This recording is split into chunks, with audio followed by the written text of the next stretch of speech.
Қайырлы күн достар, сіздермен бүгін мен Айгерім үй жағдайында өте жұмсақ бауырсақ жасайтын боламыз.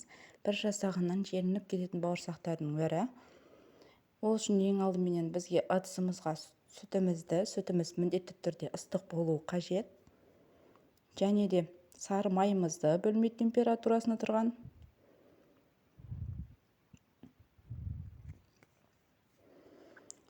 Сары майдан кейін қантымызды және де тұзымызды салып, жақсылап барлығы ерігенше араластырып алатын боламыз. Мен толық рецепті описание бөліміне жазып қалдыратын боламын. Сол жерге өтіп көрсеңіздер болады.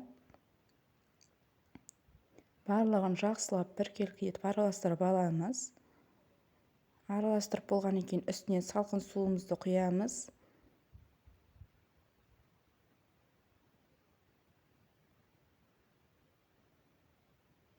Салқын суымызды құйғаннан кейін үстінен ашытқымызды саламыз. Жақсылап араластырып алатын боламыз.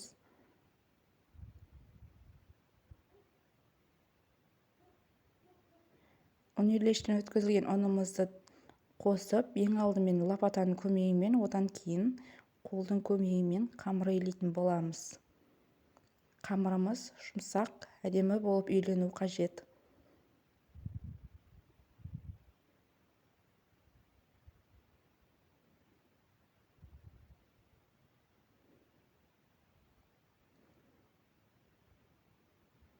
Осылай қолдың көмегімен қамыр илеп аламыз. Июін қандырып тұрып илесеңіздер, қамырларыңыз жақсы көтерілетін болады. Егер де қамырларыңыз қолдарыңызға жабысып жатса, кішкене майлап жеріп илесеңіздер де болады.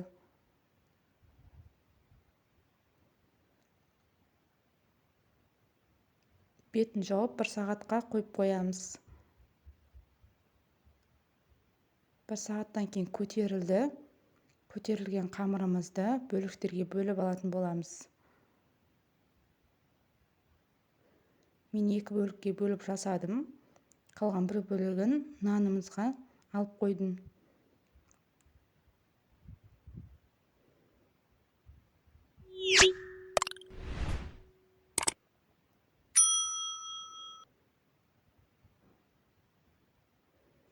Осылай 2 бөліктегі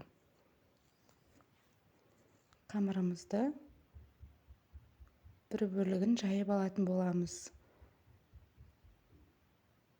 Дөңгелек етіп жайып аламыз, ұн сеуіп, жақсылап. Ұнды көп сеппеңіздер.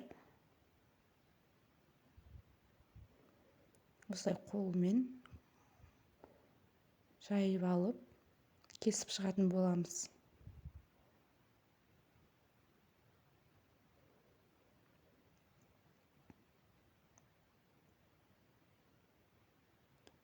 Осылай сән беріп кессеңіздер де болады.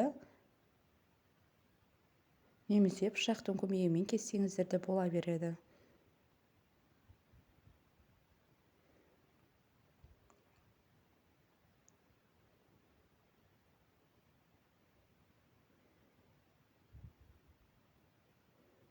Мен терканың көмегімен сән беру үшін осылай кесіп шықтым.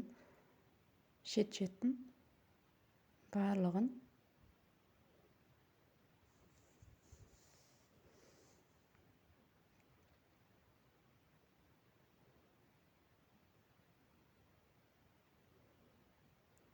Қызып тұрған майымызға салып, жақсылап 2 бетін аударып отырып, қуырып алатын боламыз.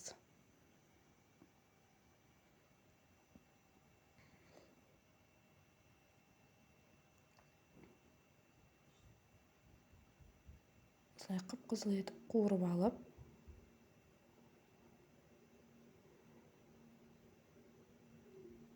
майларыңыз қатты ыстық болмау қажет. Осылай пісіп шықты, әдемі болып, өте дәмді.